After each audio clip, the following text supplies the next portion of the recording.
This will teach you not to eat strange pieces of fish that children hand you. This podcast is not suitable for children or those who are easily disturbed. Spoiler warning for whatever is in the title of this episode. And now for the obligatory socials. Please like, share and subscribe. Follow Daniel at DStarSick on Twitter. Follow Ryan at Darth Damio on the Bluebird app. You can find the podcast on Twitter at HorrorPod69. You can also follow us on Facebook, Instagram, Slasher and Goodreads. Become part of the Disturbed community by asking for the Facebook group and Discord links. Send dick pics to the Horror of Babylon podcast at gmail.com. Support the show at patreon.com/the Horror of Babylon. And finally, you can let your friends know that the Horror of Babylon is available on YouTube, Apple Podcasts, Spotify, Audible, Stitcher, Google Podcasts, Amazon Music, Podcast Addict, TuneIn and the iHeartRadio app.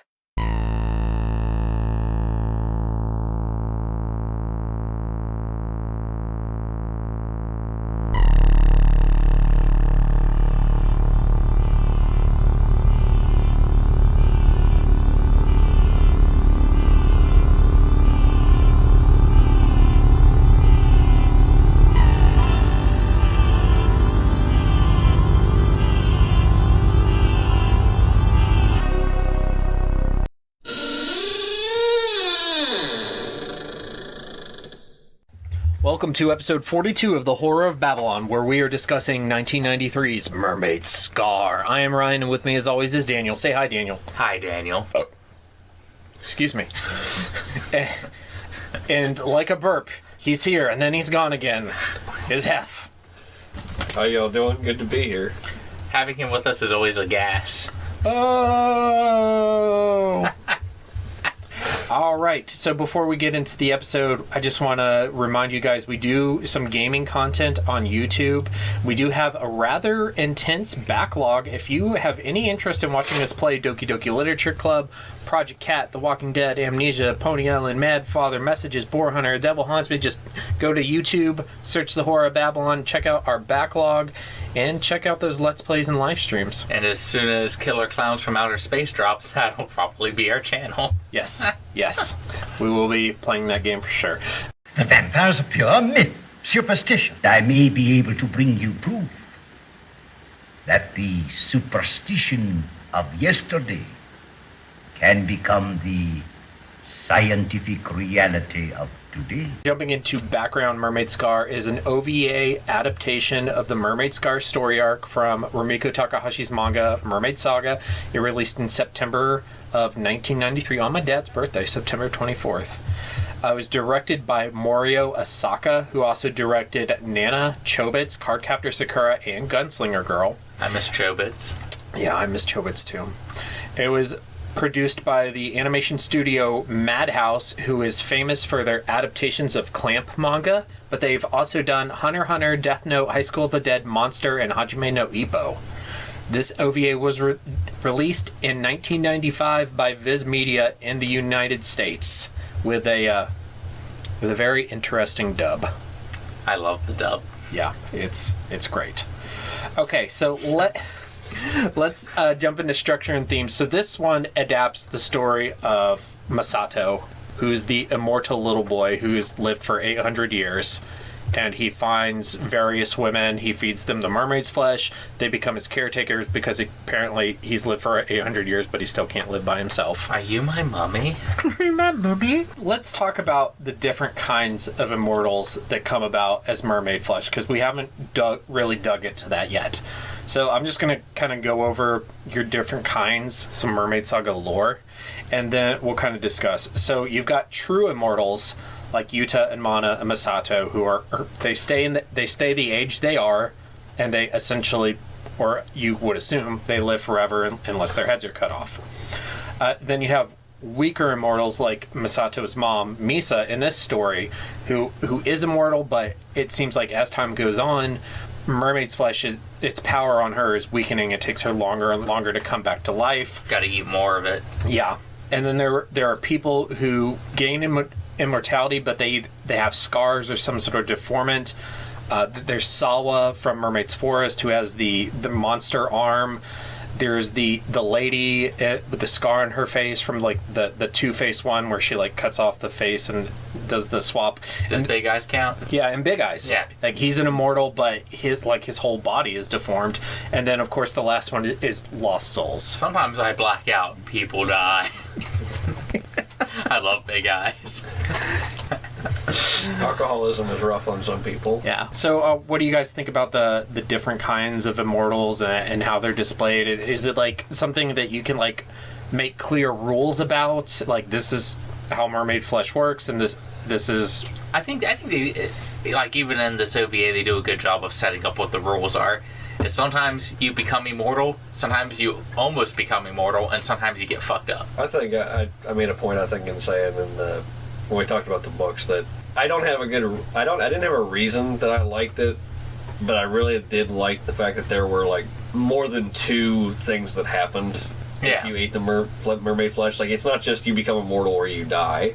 Like adding a third option, or even like somewhere between immortality and Lost Soulville, is something that I think is very.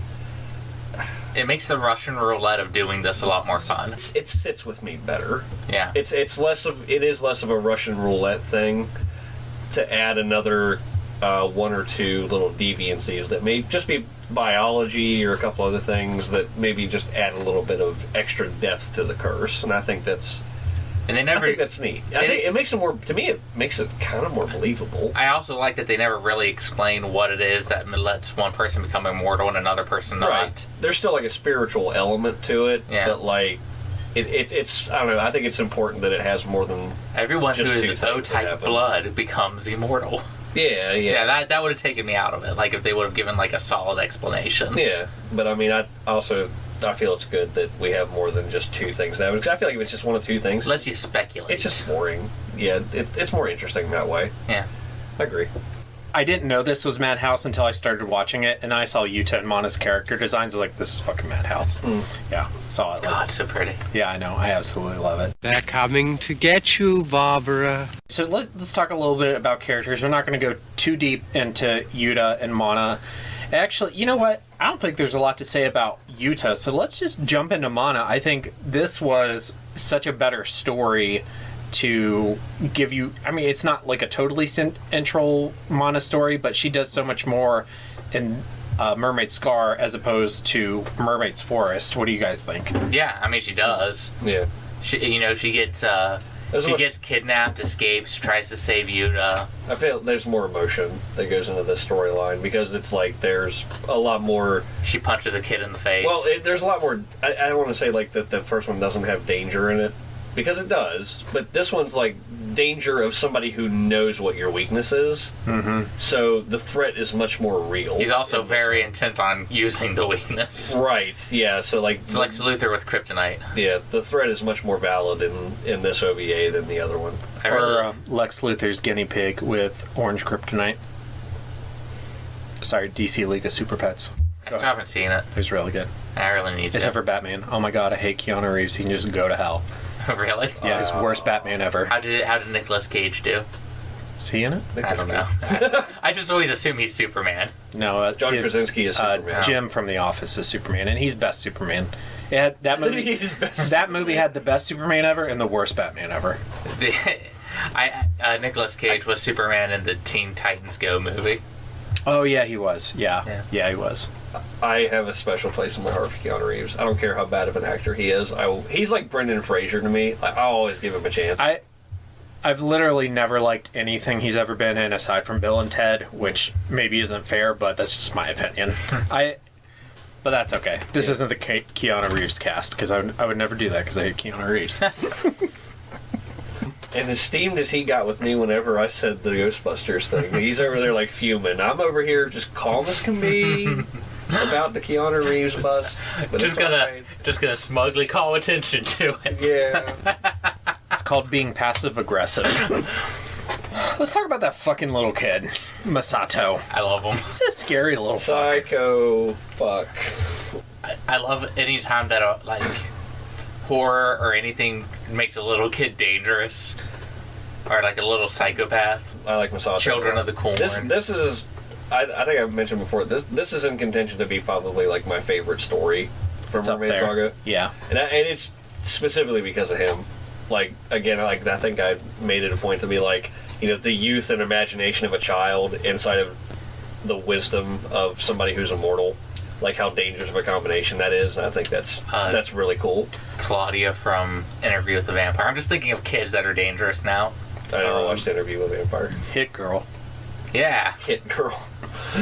she's a good one. Chloe Grace Moretz.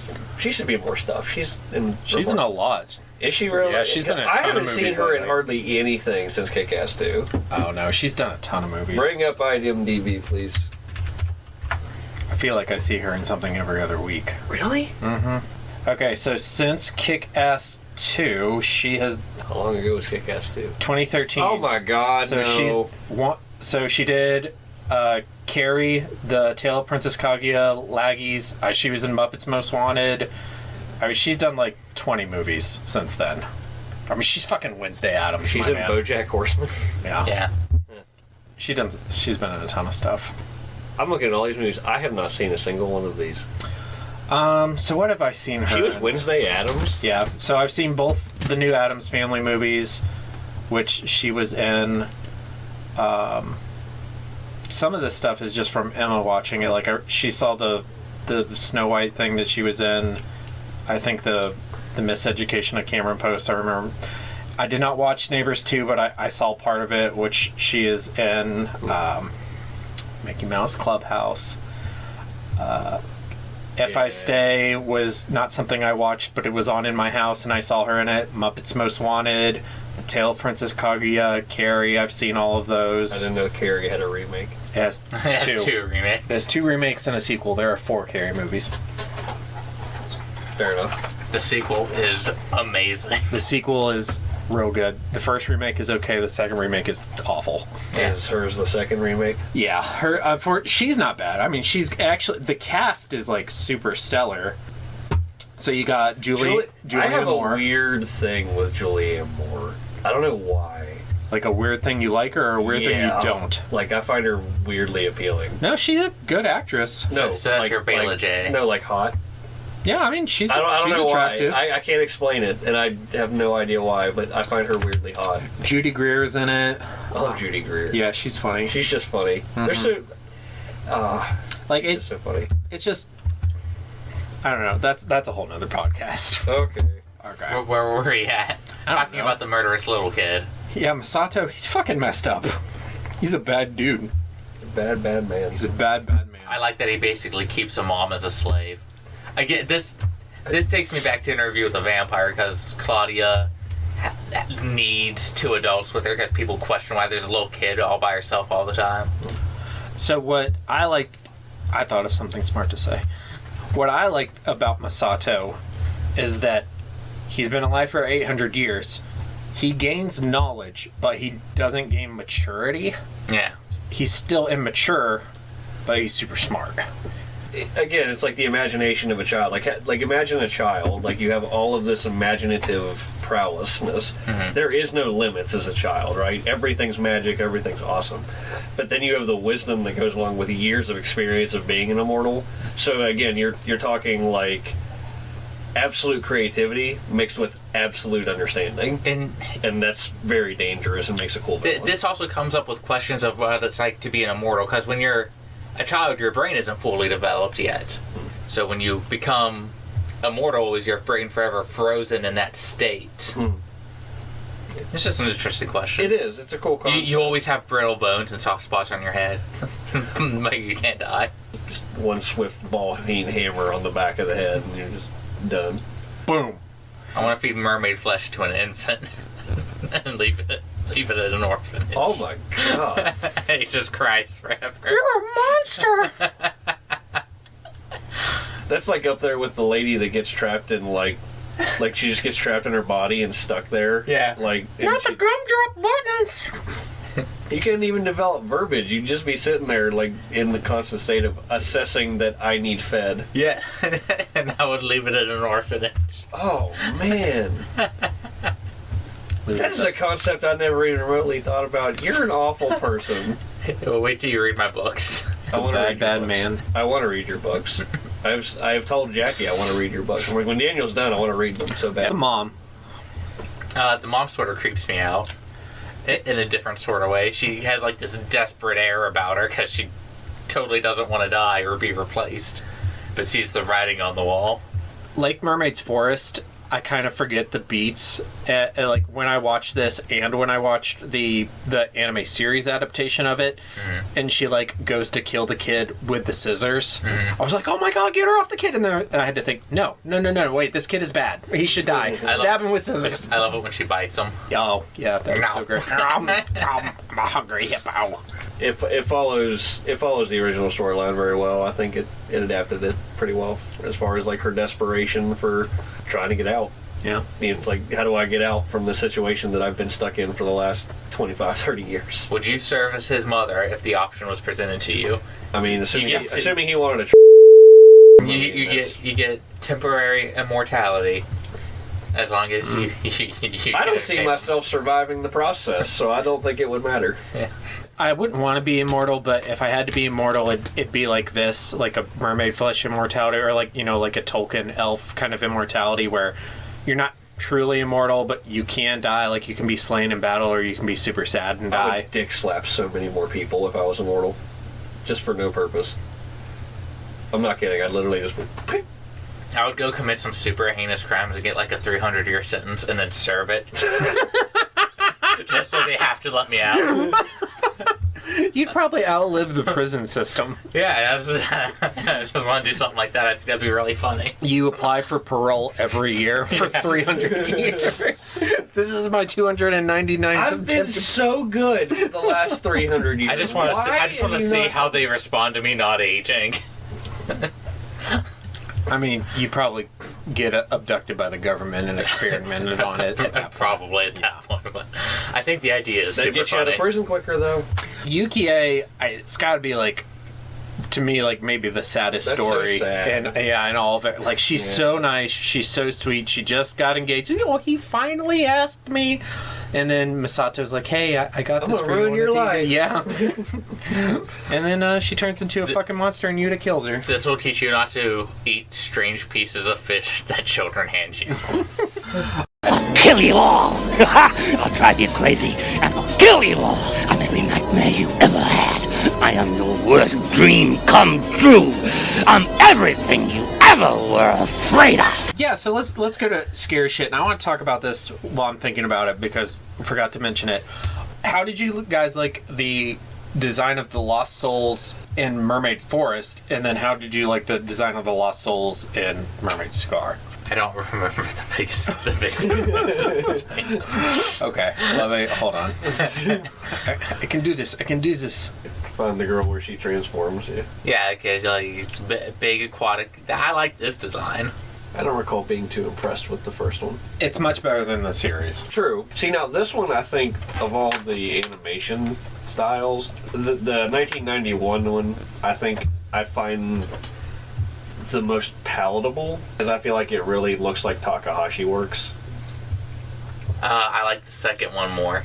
Yeah. I mean, it looks fun. I just like the more aquatic look of the one in the. So we talked about Masato in the manga quite a little bit, and how he's a really good villain, and he's super creepy and super scary. There's a lot of really brutal fucking stuff in this OVA, and in the chapter it's based on. What's some standouts? That fucking piano wire still gets me every time, dude. Yeah. I can't handle that. Like, there's something about, like, decapitation is one thing. Half decapitation is something else. Yeah, because it like cuts like halfway into his neck. Yeah, it's like halfway. Like, it doesn't go all the way through. And there's just something that unnerves me about that. He sort of does that again when he goes to chop off Yuta's head with like the cleaver. Yeah. And then the like, second he's chop comes hacking down and Mana jumps in front of it. Yeah, she I like blocks it that with his scene. arm. Yeah. Ooh, and then he has the part where he jabs his finger into his eye. It's just like, oh, that was gross. But what about, how painful would it be to be wrapped in barbed wire and roll down a fucking hill?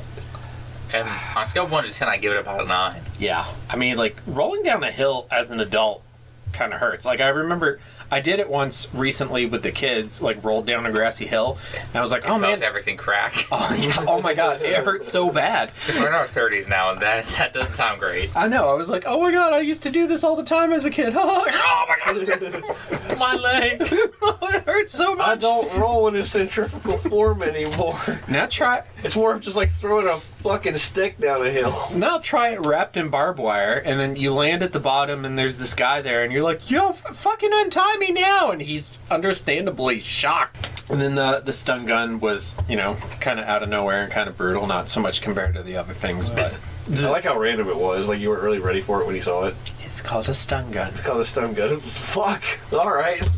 I suck your dick.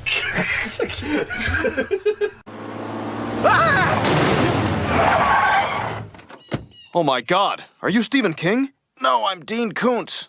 Oh.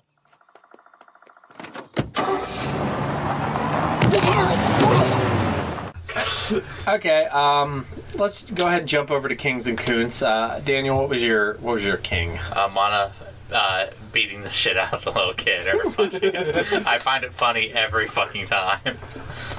Mine was just the character designs and the animation. It took me right back to a lot of Clamp anime from the time, like Tokyo Babylon and X, just all this stuff that I used to watch on the Stars Action channel when I was in middle school. I had no idea what the fuck was going on. So yeah, very, very nostalgic animation. My king is I enjoyed this interpretation story. The Mermaid Forest one, where that one kind of had its issues. I don't even call it continuity or like that. But what they were trying to do with it, I think this one succeeded.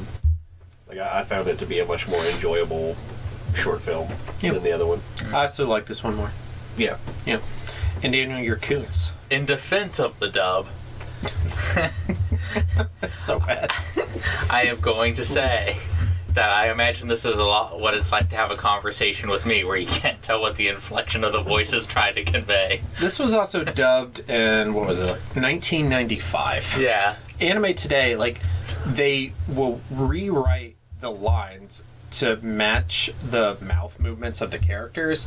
This was more Kung Pao under the fist. Yeah, I mean, like, because, if you say one sentence in Japanese and then you translate it and say it exactly as it is in English, they don't necessarily have the same number of syllables. So when you're dubbing, you have to rewrite lines so that they make sense and convey the same meaning, but also match the mouth movements, and that's just not something they gave a fuck about in 1995. That being said, the dub and the sound design was a little rough. Yeah. Well, okay, part of the sound, though, we're watching a digital copy. That's probably more the quality of the video file I have in terms of the sound. Well, it was still rough. It was rough, but it's more in terms of the video file I have than the actual show. Have you go ahead and give your Koontz? The dub was so bad, I didn't even feel like to me would mention it as a Koontz. Yeah, no. If you want like a legitimate Koontz, it's not a good. It's not a good one. I've been a little bit spoiled with Takahashi animation, like from page to screen, in that I can always kind of see her influence in the animation. In this one, you really don't have that at all. I don't think. Very like, I will admit, of the animations like between all three different series, I think this is probably the best one. Mm-hmm.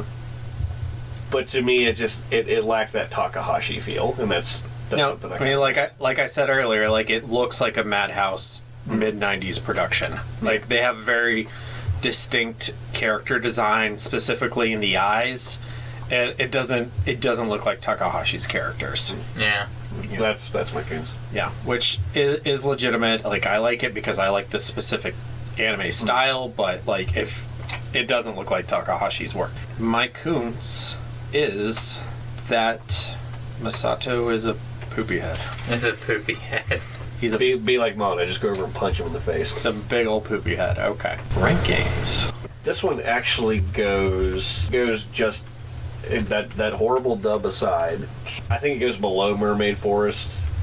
The dub took me out of it so badly, and if I can watch this subbed, it would be above. Inglorious Japanese. Yes. But as of right now, it's right below it. I think the art affects me a lot more than I think it should. Like, it's really not fair to the work, but it bothers me a lot more than it should that it doesn't look like Takahashi stuff. Yeah, no, that's fair. I agree with that. That's fair. Daniel? Mine's also going below Mermaid Forest. Boom. Yeah. And then for me, it is my new number 6 going above Mermaid Forest. The animation didn't bother me. I agree with everything you said, but that just doesn't bother me. And the dub is bad, but Yuta's played by the same guy who played Godai originally, so I can't not love it. Go Jason, you demand. All right. Voorhees? No. Moving on to homework. What is your ideal premise for another encounter between Yuta, Mana, and Masato? Actual murder of Masato. His head is gone. He's not coming back. So he's alive, right? He survived that car wreck. Are you guys both on? I'm on board. Oh yeah, 100%. He spends the next 100 years planning out a elaborate jigsaw-like trap. Like a mousetrap kind of thing. Yeah, like the Saw movies. Oh. And he kidnaps. I thought you meant like a puzzle. And he kidnaps them, and it's like you have to saw through your head to get to the antidote or some stupid shit like that. I was thinking more of like a Moriarty thing, like where he becomes the center of a crime ring, but he's the secret head of it. Like nobody knows he's in charge. It's like this shadow organization. He sends out orders by carrier pigeon so that nobody knows it's him. Carrier pigeon. Yeah, and Yuta and Mana become private eyes on the side, and they have to unravel his web. Fun fact on carrier pigeons. Before I got a smartphone, I had a flip phone, and I was bullied at work into getting a smartphone, everyone calling my phone a carrier pigeon. That's pretty cool. Not you getting bullied, but that's a cool way to refer to it. Thanks, Carrie. Side tangent. I like the idea of Yuta and Mana being like private eyes. Yeah. As like a future thing where like, what can we do that like we are immortal? What's a good way we can like emphasize this? Well, we can't die, so why not something that maybe not everybody would want to be? Mermaid Saga featuring Seven. Mermaid Saga Private Eye. Neo-noir The Mermaid Detective Agency. But they could be like paranormal PIs. Ooh. And finally fighting the vampires I want them to fight. Yeah, and the werewolves 1 week, vampires the next week. Yeah. My ideal, I don't really have an idea. Cthulhu. I'm like you. I like him as like a Moriarty kind of character. Like as just like but at the same time, like to me, I don't see him as a villain that would show up again. I don't think that's his character is more just like he's just there to fuck with them more than anything else. And then after he like drives away or whatever like that, he's like kind of defeated. And I think he's more of the character that would just be like, I'm just not trifling with these bitches anymore. I'm just gonna go do my own thing and never deal with them again. Doesn't he say that they'll meet again? Like when he is something like, I'll meet you again if you live through this. Like as he's leaving the burning house. Maybe I'll get you next time, Captain Maybe, Planet. but I don't know. I render that as like the idea of a child more than anything else, and after a few years he'd be like, I'm gonna be busy like taking over the government. Like I don't know. I think he would hold a grudge. I can see it. I mean, he's been master of his own domain for 800 years, and somebody finally fucks with him. Yeah. I mean, yeah. Maybe I'm just petty. God, I broke my own heart. I don't know. I think whatever they do with him would be cool because I find. I mean, again, like you said, I mean, every Sherlock needs a Moriarty, right? Regardless of whether it's a detective or not, especially Immortals. I mean, I think if you're going to have, like, Immortals in your story, eventually you're going to have to, like, meet your match at some point. Like, that's, how else do you have, like, a climax? Yeah. I think it's very cool. How else do you get thrown off of Reichenbach Falls? Indeed. Yeah. Okay, so coming up, our question for the audience, if you were immortal, How would you spend your life? Reach out to us on our socials and let us know. Upcoming on the Horror of Babylon next week, we are doing our next novel episode where we are reviewing The Confederado, a Western tale of Mesoamerican gore by B.L. Blankenship. And yes, I am tired of saying that.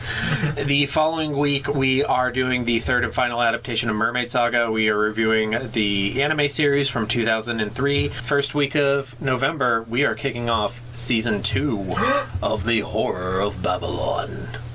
No, I'm just kidding. The show's over. We're done. We're reviewing King of the Hill now. Twist ending.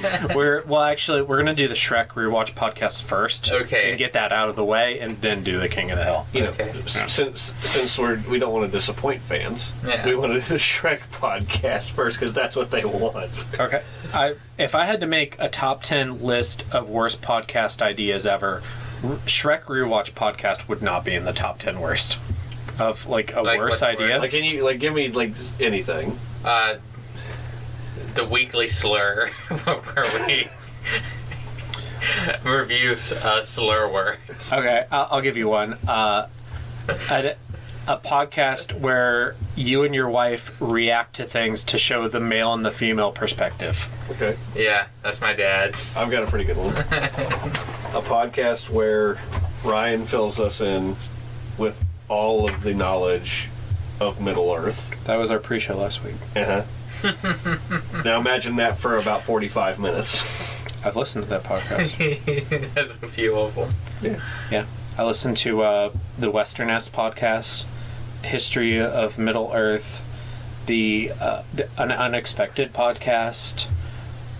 There's the Prancing Pony podcast. What I imagine A is, true crime podcast would be worse. I like true crime. What I imagine is exactly, almost entirely, the Cthulhu episode we did, where Daniel's the expert and you and I are just fucking drunkenly going back and forth making quips.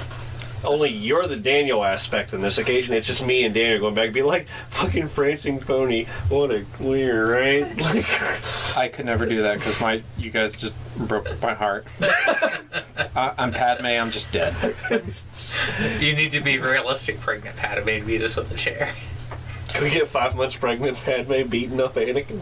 Yeah. I want that. This is my favorite porn tag. You know, Padme dying of sadness is totally a Tolkien thing because that's one of 2 ways that elves can die. They can die of sadness or they can be slain in battle. They get to have sadness. Because Arwen almost dies in the Peter Jackson movies because of Aragorn. Okay. Every time I haven't watched those movies in like 10 years. I learned so much of Middle Earth lore. I can't wait till we exchange books so I can tell him some Westeros lore. Oh, Game of Thrones? Yes, I think I've read all of those. we agree. Well, they're not all out. Well, all the ones there's 5 of them out, right? Yeah. Yeah. It was supposed to be a trilogy. 4 sucks. That's actually my favorite one. I hate 4 so much. Because it's all the political intrigue and none that's of the just the shit I don't give a fuck about. None of the stupid magic shit, and I only like the political backstabbing.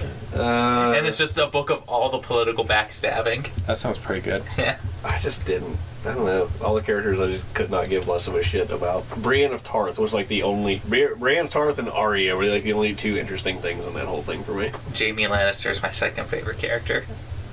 I could see you saying that. Yeah. Because he's the one of the few that has an actual character arc. True. What are we talking about? Yeah, Bye. Bye. Stay scary. Love you. Oh, bye, yeah.